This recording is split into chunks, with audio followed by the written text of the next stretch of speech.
Tervetuloa Retropoikien ratin takana koevideon ja arvosteluun. Tällä kertaa meillä on koeossa Nissan Primera herran vuodelta 1999, eli vuosi ennen milleniumia, ajalta, jolloin kaikki oli vielä hyvin.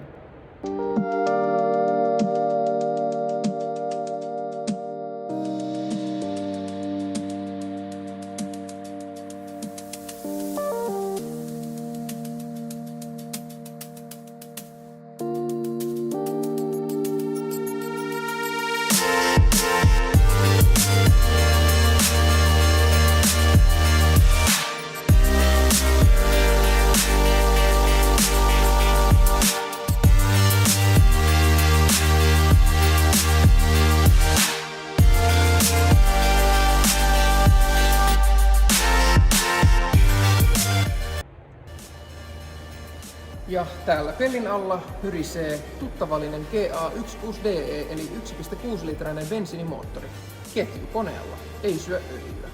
Tämä on niitä kuuluisia SR20 sukulaisia, joita sitten tuunataan ja niistä revitään herraties mitä tehoja. Tämä 1,6-litrainen moottori kylläkin tuottaa vain 73 kW ja noin 100 hevosvoimaa. Tai no, voidaan siitä ehkä vähentää muutama. Tässä vuosien saatossa muutama kaakki on saattanut kuolla talliinsa, mutta ei välitetä siitä, jatketaan. Primeran takaluukku on varsin tilava. Tänne mahtuu oikeastaan kaikki tarpeellinen, eli perheenmatka, tavarat, jos lähdetään pidemmälle reissulle. Ja mukana on tietysti hyvä pitää aina hinausköysyydessä vanhemmassa autossa, nimittäin naapurin Keijon Audi A6 voi koska tahansa levitä tielle, ja silloin on hyvä, että sulla on tää, ja sä voit aina olla avulias, mukava ihminen. Mutta tosiaan tähän kokoon palatakseni, käytän vaikka referenssinä minua. Mä oon 180 senttiä, painan just sen verran, kun mihin pitääkin painaa. Mä menen nyt tänne takaluukkuun, niin me nähdään, että täällä on tila ihan silleen riittävästi. Eli kuten näkyy, niin täällä on oikeastaan aika hyvä olla, että voisi jopa sanoa, että voisi jopa matkustaa täällä. Ja nyt ollaan päästy tänne Nissanin takapenkille, eli aika lailla tyypilliset tämmöiset 90-luvun keskiluokan auton tilat täällä on, niin ihan kuitenkin riittävät. Mennään nyt heti tähän polvitilaan, eli nyt se penkki on tuossa edessä mulle hyvässä ajo-asennossa, eli polvitila on ihan ok. Ei mikään nyt juhlan paikka tietysti, mutta ihan riittävästi. Ikkunat on veivattavaa mallia, eli joissakin malleissa on sähköikkunat takanakin, mutta tässä ei ole.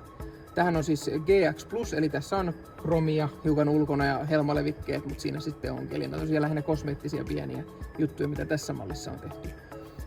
Nissan Primerahan on ensimmäisen kerran esitelty 90-luvun alussa, ja tämä malli, eli tämä niin sanottu P11-korinen, niin ensimmäinen oli P10, sitten tuli tämä P11, ja P11 esiteltiin 97, ja se oli vuoden hypetetyin auto, näin ainakin väitetään. Ajo-ominaisuuksiltaan tämä on kohtalaisen hyvä. Tämä tuli Nissan Bluebirdin seuraajaksi, ja siinä pyrittiin just nimenomaan parantaa melkein kaikkia osa-alueita aika hyvin, eli varsinkin ajettavuuteen panostettiin tosi paljon. Tämä Nissan Primera ei ole siis nimestään huolimatta ja merkistään huolimatta japanilainen auto, vaan Nissan Primerat on valmistettu Englannissa, Sunderlandissa. Ja täällä Nissan Primeran etupenkillä jatkuu tämä Primeralle tyypillinen kaikki on mahdollisimman simppeliä teema. Eli tässä autossa ei ole ilmastointia, eli täällä on vaan tyly musta nappi muistuttamassa sitä mahdollisuudesta. Kuitenkin alun perin tässä on ollut Clarionin CD-soitin, joka on nyt korvattu hyvin laadukkaalla Halpis-Sonin CD-soittimella. Tässä on manuaalivaihteisto, 5 pykälää eteen ja 1 taakse. Oikeastaan mitään sen ihmeellisempiä varusteita autossa ei oikeastaan ole, eli tässä on kaikki niin simppeliä ja peruskuvan voi. Mutta pistetään auto käyntiin ja katsotaan millaiset äänet siitä kuuluu.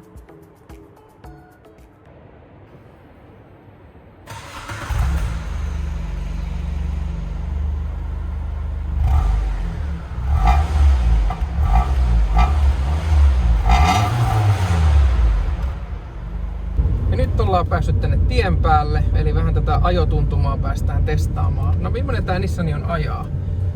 Tää on oikeastaan aika hyvä tämän ajan autoksi, eli tää on ollut todella suosittu Suomessa. Tää on ollut aina top 10 myydyimmät autot listalla.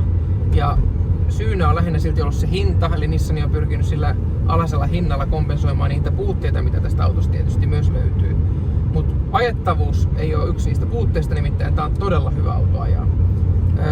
tästä teetettiin 90-luvulla testi, mikä teki KV TUV, muistaakseni se oli sen niminen, vai pelkkä TUV. Niin siinä vertaatiin tätä Nissan Primeraa muun muassa Ford Mondeoon, Vectra, Opel Vectraan tai Vauxhall Vectra, mikä sitten onkin siihen aikaan ollut nimellä siellä kauppanimi. Siinä oli vielä Audi A4 ja sitten oli vielä BMW 3-sarja. Ja verrattiin näiden ajo-ominaisuuksia, niin Nissan oli ylivoimaisesti niistä paras ajettava. Ja tää puhuu aika paljon siitä, miten Nissan on aikoinaan nähnyt vaivaa tässä suunnittelussa. Niin kuin esimerkiksi tää ajoergonomia tässä kuitenkin kohtalaisen hyvä. Kaikki on kuljettaa lähellä ja siinä testissäkin oli itse asiassa ainoastaan semmoinen hyvä maininta, että Primera oli ainoa auto, missä kuljettajalle koko aika vapaa näkyvyys jokaisen instrumenttiin, mitä kuljettaja tarvitsee. Muissa autoissa ne saattaa olla piilossa jossakin. Nissanissa näet kaikki. Tää oli yksi hyvä huomionarvoinen asia. Tää on kohtalaisen hyvä auto pitkälläkin matkalla ajaa, eli takaluukkuun tosiaan mahtuu hyvin tavaraa ja kakarat menee taakse jos tarvii. Eli tää on aika tasapuolisesti semmonen hyvä kokonaisuus. Ja sitten päästään keskustelemaan tästä Nissanin omistamisesta ja käyttökuluista. No, tää on ollut jo hankintahinnaltaan melko edullinen auto, toki Suomessa kaikki on kallista. Mutta tämän nykyhallituksen käydessä aggressiivista taistelua autoilijoita vastaan, niin tämä auto on siitä mainio, että tässä on aika pienet verot. Ja sitten tämän polttoainekulut on todella pienet. No, sanotaan todella pienet, mutta siis noin 7 litraa 100 tämmöisessä sekalaisessa ajossa. Ja tämä auto on tosiaan ketjukone, eli tämä ei siis tarvitse mitään isompia moottoriremppuja hyvin suurella todennäköisyydellä. Tämä ei syö öljyä. Eli ainoastaan mitä kuluu, niin on jarrulevyjä ja paloja, näihin saa laittaa. Ja sitten tuosta ruostasuojauksesta täytyy huolehtia. Eli kun se kerralla jo ostaessa silloin, kun auto on hankittu, niin silloin kannattaa huolehtia se kunto. Tietysti nyt tällä jälkiviisana näitä on tietysti turha selittää, mutta jos tämmöisen ostaa, niin silloin kannattaa tarkistaa se, että ei ole ihan ruosteessa toi pohja, koska se on helposti mätä, jos ei siitä ole pidetty yhtään huolta. Eli ihan pienelläkin vaivalla tämmöistä autosta pystyy pitämään pitkään huolta. Ja tämäkin on 22 vuotta vanha ja täällä on ajettu nyt 286 420 kilometriä, eli tällä autolla on aika paljon kilometriä tässä vuosien varrella ja kohtalaisen hyvässä kunnossa vielä tämän ikäiseksi autoksi. Eli arvosana Nissanille tälle autolle on 8. Pieniä puutteita, ne on lähinnä varustelistasta johtuva, eli tässä ei ole ilmastointia, mikä tietysti tämmöisellä lämpimänä kesäpäivänä voi tietysti vähän tuskastuttaa sitä matkantekoa. Se on suurin puute ehkä tässä autossa. Ajettavuudesta ei voi tietysti muuta sanoa kuin kehuja, eli tämä auto on todella mainio ajettava. Ihan oikeastaan kaikissa olosuhteissa talvella ja kesällä. Ja entäs sitten saako tämä sen AA eli ajajan automerkinnän? No saa. Tää on nimittäin semmoiseksi autoksi tehty, että tää niinku kuuluu ajaa ja kovaa ajoa nimenomaan, sitä kuuluisaa kovaa ajoa. Ja nyt aloitetaan tämmönen pieni osio, kamera käännetään eteenpäin ja me lähdetään ajamaan.